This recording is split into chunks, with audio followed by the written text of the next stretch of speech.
Sagittarius, hi, welcome to Mr. Queen PH. At titingnan natin kung ano ang energies for you.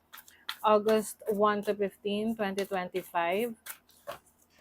If you're interested in private readings, meron tayong link sa description at sa pinned comment. Pakicheck na lang information kung paano mag-book for a private reading.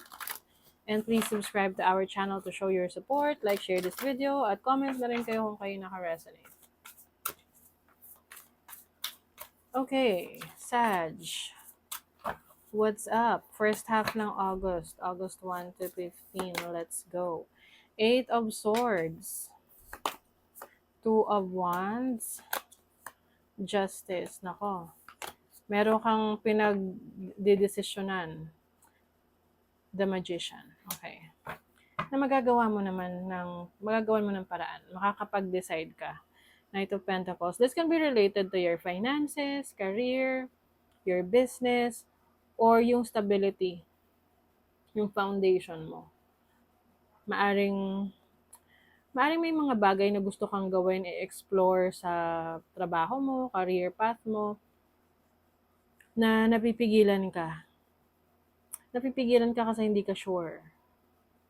Kumbaga, yung iba kasi gusto nyo yung bang sigurado talaga na mananalo.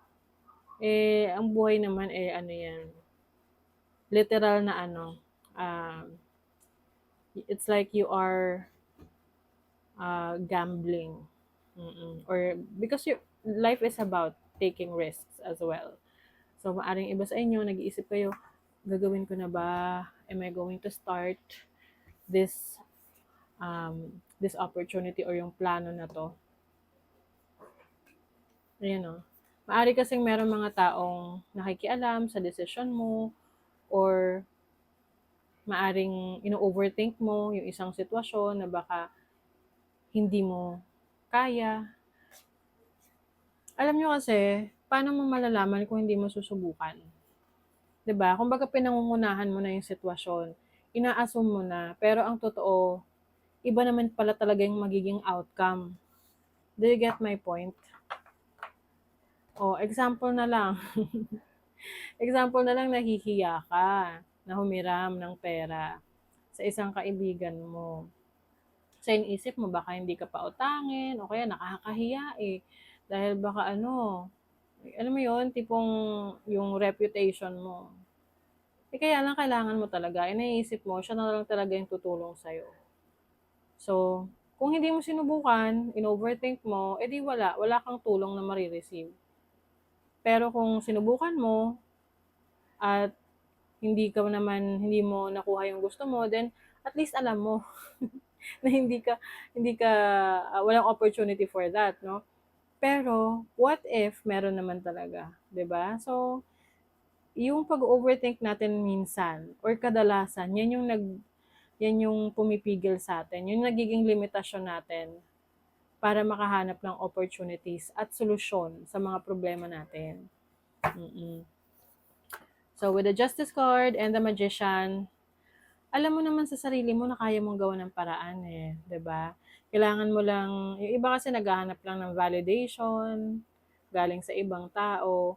You can always validate yourself, 'di ba?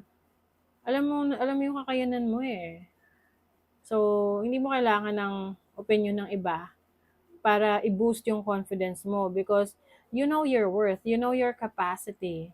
You know alam mo kung ano yung mga kaalaman mo, alam mo kung ano yung mga kakayanan mo, um, yung iyong mga talents, yung skills mo that you can utilize para masolusyonan mo yung mga challenges mo. And then, let's see your money, career, finances. Money, career, finances. Queen of Cups. This is about nurturing energy, overflowing of creative ideas. Maaring merong change in your finances, in your career right now. Kasi tumawag ng pansin itong butterfly. Butterfly symbolizes metamorphosis, change, endings, new beginnings. You have, the King of Wands. So, meron kang exploration. I-explore mo yung iba mo pang kakayanan pagdating sa pagtatrabaho, pagdating sa pagnenegosyo, pag-handle ng finances mo. So, you are going to be in action. Mm-mm. Tinatanggal mo na ang limitasyon mo, yung mga humaharang, yung mga blockages sa buhay mo. And you are now focusing on your future, ano yung pwede mong makuha, ano yung resulta ng mga bagay na paghihirapan mo or tatrabahuhin mo, e-effortan mo.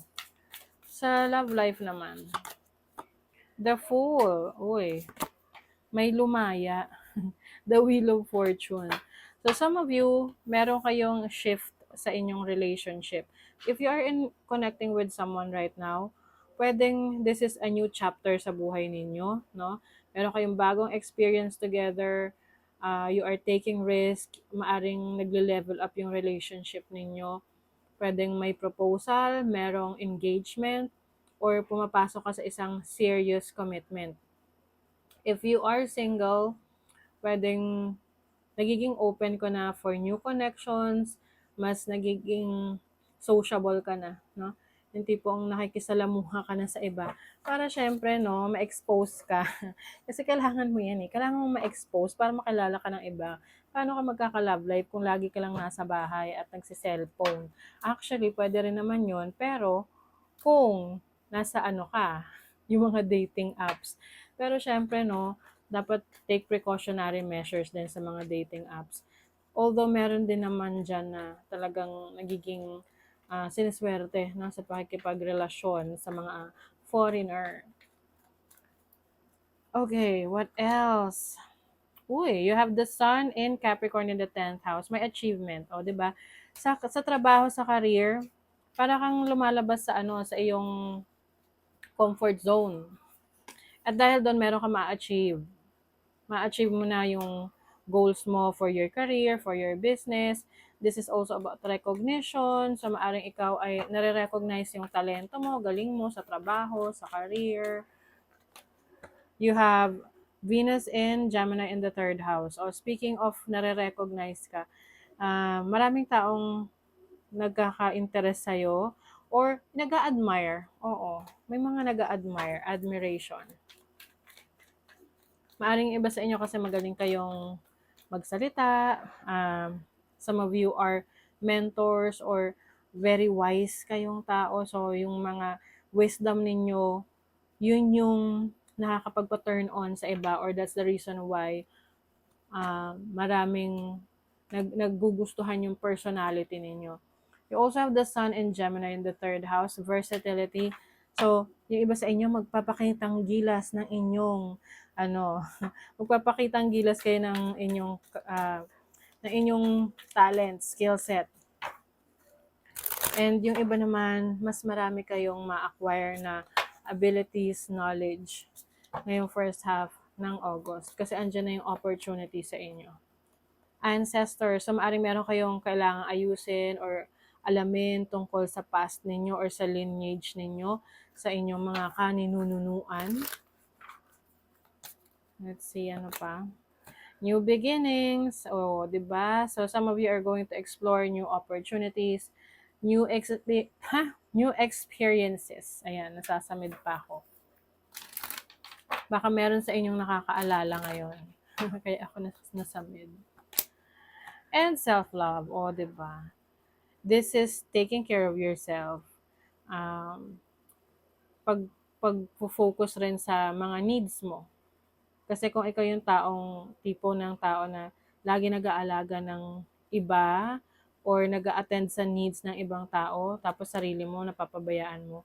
So, ito na, this time, it's your time to take care of yourself and attend to your needs. Okay, let's see the final message for Sag.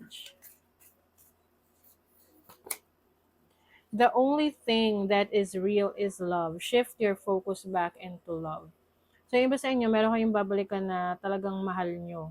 Yung iba sa inyo, pwedeng relationship, ha? But, ito yung tipong babalikan mo, like something that is you are passionate about. And yung iba, isi-shift mo yung focus mo sa sarili mo about how to take care of yourself even more. 'Di ba? So that is your reading, Sagittarius. Thank you so much. See you again.